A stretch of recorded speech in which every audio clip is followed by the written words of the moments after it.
I have a lot of viewers ask me why I talk so much about Venezuela and Antarctica to some extent, how those two things ended up being the primary topics over the last year. I started talking about Venezuela in the context of all of Latin America. It, of course, was the biggest story of the last 5 years in Latin America. When I served in the military, I was Army intelligence. A lot of people think because of the situation with the Fitzgerald that I was Navy intelligence. That's not true. I was Army. Um, Jennifer, Veterans for Truth, she was Navy. Intelligence services, especially military intelligence services, work together almost seamlessly just because of the nature of the job. People are people, basically. Venezuela, when I served in the late 80s and early 90s, was our ally. And I was a Spanish linguist. That was my job. I was a 97 Echo Spanish linguist Army interrogator. They have changed since the MOS to a 35 series, I think. Don't hold me to it, but I think it's 35 Lima. Back then it was a 90 series. 96 series were military police, 97 series were one level of intelligence, 98s, 98 Golfs, 98 Charlies were cryptos and analysts. So that's my interest, that's my angle, that's what I know, that was my job. But to reiterate, Venezuela was our ally. We had more of a problem with Colombia back then than we did with Venezuela. As a serviceman, you were terrified in Colombia, and if you ever had the idea that you might be compromised or they might know who you are, your safe harbor was Venezuela. In fact, if you needed to get out, and I've been out long enough that I can actually say this and not get in trouble, see this little strip of land right here? This was your exit. This was your extract right here. This is just littered with airports. And you could get here, and your next stop would be here, Grand Rock. And you know once you got here, you were safe in Venezuelan territory. They were our biggest ally against the drug cartels, the Venezuelans. If you were a drug dealer, you did not want to get caught in Venezuela. You did not want to get caught in Venezuelan waters. You would disappear. You would not have a day in court. You get caught with a little mini sub full of drugs, that's the end of you. You're done. They were our, and to prove this, I'm going to show you guys something today. I'm sure a lot of you haven't seen it. Now, I created this picture just to give you an idea of what we're talking about here. The Venezuelans fly F-16's. I kid you not. They also have OV-10 Broncos. Now, these are two very different aircraft designed for two very different missions. But back in the 90s, a Venezuelan F-16 shot down a Venezuelan OV-10. So let me put that in the proper context for you. On behalf of Big Oil, on behalf of Texaco and ConocoPhillips and BP, one Venezuelan citizen murdered another using U.S. military tech. If that doesn't turn your stomach, you and I have nothing in common. Nothing I say will matter to you. So you probably should just stop watching at this point. Now, this is a very fast clip, and I'm going to show it. They actually caught it on video. The shoot down. I'm going to move this forward. I'm going to scrub this dot forward instead of letting it play because it happens so fast. It's very, very difficult, and it's blurry to figure out what's happening. Right in front of you, this craft here, this is the Venezuelan F-16. This is the OV-10. Now, just, of course, for full disclosure, the Venezuelan F-16 is being flown on behalf of DC forces, big oil forces, against the interests of the people of Venezuela in the little OV-10 Bronco. Now, as you move forward here, you see how they cross? Okay, now the camera stays on the F-16. Pans back here real quick to the OV-10.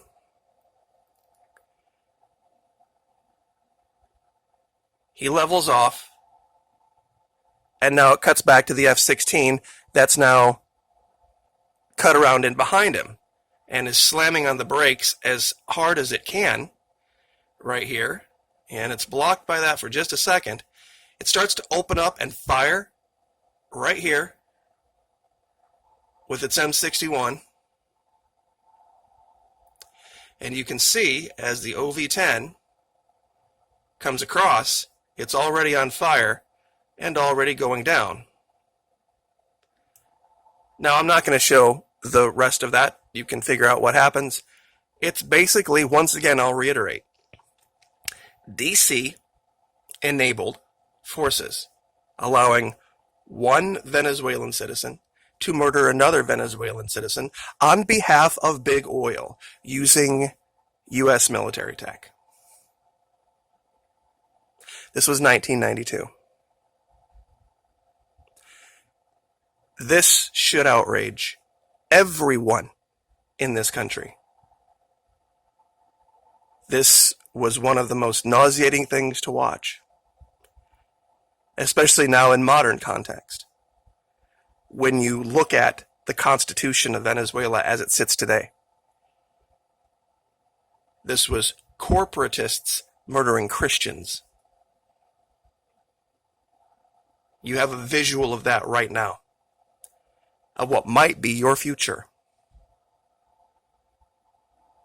And that's why the situation bothers me so much. We talk about psychological operations. There's another article I can show you from 2012 that does this, counting on your ability to not think or not have any desire to think because of your emotional attachment to a certain narrative in this story. Now, this is from the Miami New Times. South Floridians charged with selling F-16 parts to the Venezuelan Air Force. You mean the Venezuelan Air Force that we supplied F-16s with? For years? Now, look what this guy does. I'm going to zoom this in. This is about one of the dirtiest, nastiest forms of psyops and hit piece I've ever seen. Now, this is from June 26, 2012. According to recent reports, Venezuela has been supplying Iran with F-16s. You see, that's not what the article's about. It's just an allegation with no proof, but that's what he leads with. In an ominous arms trade that should make the rest of the world very queasy. Now, listen to what his evidence is for leading with this. He should have been sued, whoever wrote this, and not allowed to write anything else because this is slander. A federal indictment filed yesterday makes us wonder if any of those F-16 parts came from our backyard. Now, his evidence for there being Venezuelan involvement in supplying Iran with F-16s is because Venezuelans in Miami supplied Venezuelans in Venezuela with parts for F-16s. Yep, that's right. Venezuelans living in Miami, Doral, Hialeah, illegally exported F-16 parts to Venezuela. And that's the basis. And because that was a violation of the Arms Export Act, they have it in here. That's his basis that they might, possibly, could maybe have been tangentially involved somehow, some way in supplying parts to Iran. Because we know that DC has a problem with Iran and DC has a problem with Venezuela. So therefore, we will conflate the two and create a lie that we know that you'll agree with hearing, basically. So 4 South Floridians charged with illegally exporting a litany of parts for fighter jets and helicopters, particularly F-16s, for sale to the Venezuelan Air Force. Once again, they were our ally. Where was the conspiracy based? Out of the Venezuelan Military Acquisitions Office in Doral. You know what else is based in Doral? It's the headquarters of the 4th Fleet, Southcom. Apparently, allowing a nation run by a hostile dictator to operate a weapons buying office near downtown Miami is as bad an idea as it sounds. That's an interesting thing, though. You notice back in 2012, prior to the artificial collapse of oil, nobody had a problem with this office even existing, did they? Venezuelan Air Force officer Alberto Pichardo worked out of the acquisitions office. He conspired with former Venezuelan pilot and Pembroke Pines resident Freddie Arguelles to buy a list of military aircraft and missile detonation parts, according to their indictment filed in Florida Southern District Court. So this entire article is all about 4 Venezuelans in Florida sending parts back to Venezuela. But then the implicit idea here that they're trying to make you believe is that it's somehow now tied to Iran. And guess what their source is? Guess what their source is for this? You ready for this? You're going to love it. It's all the way down here. I'll link this article so you can reach all of it. But the indictment does not specify what became of the parts that reached Venezuela, meaning we have no evidence this is the case. But Israel's Haaretz has reported that Venezuela has supplied Iran with at least one F-16 jet. Really? Well, if Haaretz says so, if Israel says so, it can't possibly be a lie, because we know they don't ever lie. They are pure and innocent as the wind-driven snow.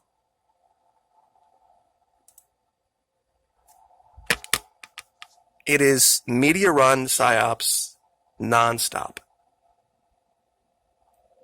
This ridiculous child that they tried to stand up as a president. It's why I said it is the most epic geopolitical miscalculation I've ever seen in my life. Because what really happened was this, and I'm going to go ahead and just say it in as stark a terms as I can. When Venezuela started to modernize, when their oil started to come onto the market, be sold, and that money started to have its effect in housing and education and bringing this nation, which at one time was very backward, into the modern world, people started to read books. And people started to pay attention, and they're like, wait a minute, these big oil companies are screwing us. We're not having any of this. And they stood up a government that was going to operate in their own behalf. So when Chavez came to power, basically what he did is he took big oil executives by the throat, threw them up against a wall, and said, enough's enough. We're done. We're not playing this game anymore. We've got you dead to rights. And if you want to make a stink about it, we'll throw down and we'll dance. And that's exactly what happened. And Chavez won. They got richer and richer and more wealthy and more educated. They were the most educated, advanced country it's very on par with Brazil. It just depended on what you were looking at. Venezuela was one of the primary exporters of aluminum. They had one of the most advanced power grids. And that came under evil, terrible, horrible socialism, not under what was going on in the 90s. It was this coordinated strike that big oil, Saudi Arabia, DC, the RD criminals. See, that's the thing. If I ever took power, first thing I'd do, I would make every single member of Congress leave their respective parties and bring up those parties on RICO charges. That would be the perfect way to do it. You can serve, or you can be a member of this criminal organization, but you can't do both. So, anyway, I will leave it there. I'm also going to put down in the description a link to one of the best songs, one of the best covers. In fact, I'll go out on a limb and tell you that this particular cover of this song is better than the original. It's by Valerie. It's the Valerie is the song. Josh Turner and Amber Taylor Music. Now, just to protect, their property here on YouTube, I'm not going to play it, but I'll give you the link. This is absolutely honey for the soul. This is one of the most awesome covers of a song I have ever heard in my life. I can't stop listening to it. It is that good.